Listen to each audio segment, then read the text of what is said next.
90% of communication is nonverbal communication. Okay, so it's not about the words that the person is saying, but it's about how they say it. All right. What does their facial expressions look like?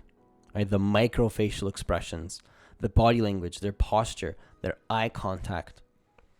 And if you want to read people, you got to start looking out for these nonverbal sub-communications, which means sub-communication is a word that means when you're looking at somebody in terms of not the words that they're saying, because the words can be expressed in many different ways with many different voice tonalities. Like you can say, I'm having a great day in many different ways. You could say, I'm having a great day. That doesn't sound too happy. Or somebody could be like, yo, I'm having a really, really great day. Right? Two different tonalities. And when you start analyzing these different voice tonalities, is somebody able to look at you in the eyes and not be fearful? Right? That's also another way to read somebody. And if you're trying to read somebody and understand somebody, and the whole point of reading somebody is actually to connect with them on a deeper level and understand them. Because when you start to read people, you will understand them more, how they're feeling.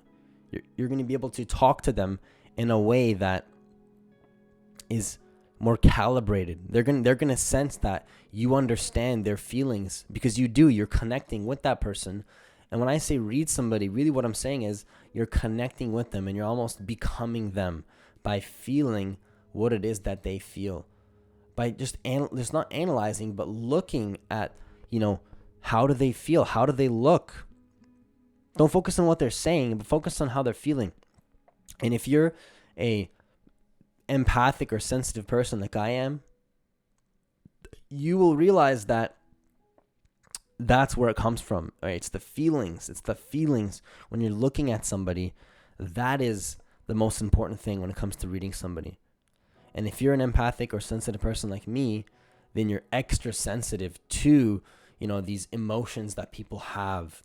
And then the facial expressions, right? I'm just so conscious now. The more I pay attention to this, I am so conscious of how somebody feels just by being in their presence, just by being there with them.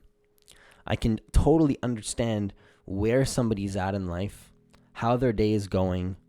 I can even kind of see the kind of thoughts that they're having just by being in their presence and looking at them even for a couple seconds. I don't even have to talk to somebody.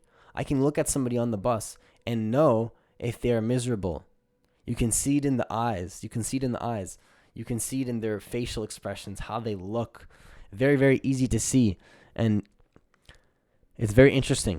And the thing is, if you start to become more present to the moment, you knew that was coming. Come on. You know this channel. You know I was going to bring that up. If you become more present to the moment, you can look at somebody and you start to become more aware of things you weren't aware of before. All right. You're going to be more sensitive to the feelings that they have, the sensations, right? Their eyes, their body language, their posture. Can they look at you, right? Can they look at you? Are they going to look away because they're way too shy? And you might not be paying attention to that, but you start becoming more present. You start to notice that. You start to notice when somebody's lost in the ego or, they're overthinking everything. You can see this. You can very much see this. And it's very clear to me now on how to actually understand where somebody is in life, where somebody is. I can look at somebody and just see that they're having a bad day. And then the benefit of this is that I can see somebody, and when I'm talking to somebody, let's say I'm, at the store, and I ask the cashier how her day's going. And she says, it's going good. Well, come on. If you weren't paying attention to those sub-communications, you might believe what she's saying, but it's pretty clear that she's having a tired day. She's super tired. She had a long day. I said tired day. I don't know if that's English. She's having a long day. She's not feeling that well.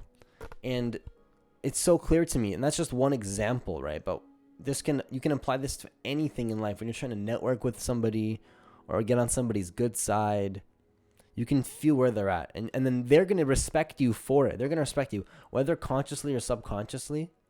that person's going to respect you for understanding where they're at. Okay, so this ability to read people is going to be very practical when it comes to social interactions and connecting with people on a deeper level, because they will sense, whether consciously or subconsciously, that you understand how they feel. That's all people want in life. People want to be understood, and they want you to feel like you are understanding them and listening to them, and you're actually there for them.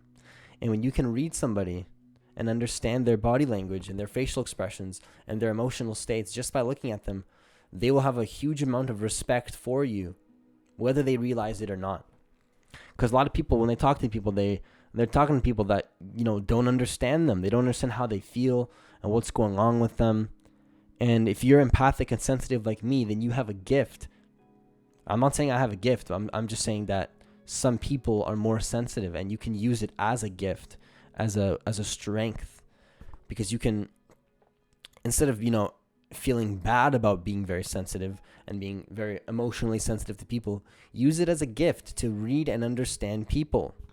All right, use it as a gift. And the more you do this, the more people are going to respond to you differently, and the more you're going to start picking up on these small social cues. So when you're talking to people, what you want to do is actually be aware of the small facial expressions, right? Look at their eyes. Listen to the voice tonality. You'll start to pick up on various, voice tonalities, and you can start to see, well, if somebody's shy, somebody confident. Like if you're saying, how's your day going? And then they say, like, oh, it's going good, right? Like, come on, you can see they're shy. Calibrate to that.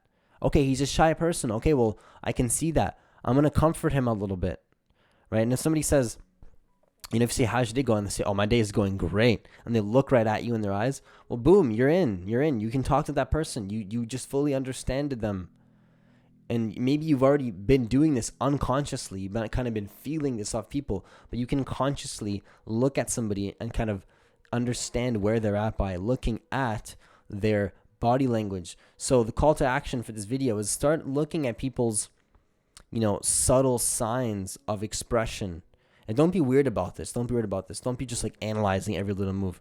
Just be more conscious of it when you're talking to somebody, right? Just be conscious of it and use this as a reason to connect more deeply with them. So if you guys like this kind of content, hit that subscribe button. If you're new to this channel, hit that subscribe button. Hit that notification bell. If you guys enjoyed this content, then leave a comment below and tell me that you like it so that I can do more of it. If you don't like it, then tell me that you don't like it. And I hope you guys like this video. I hope you guys get some value from it. Have yourself a great day, and see you guys in the next video.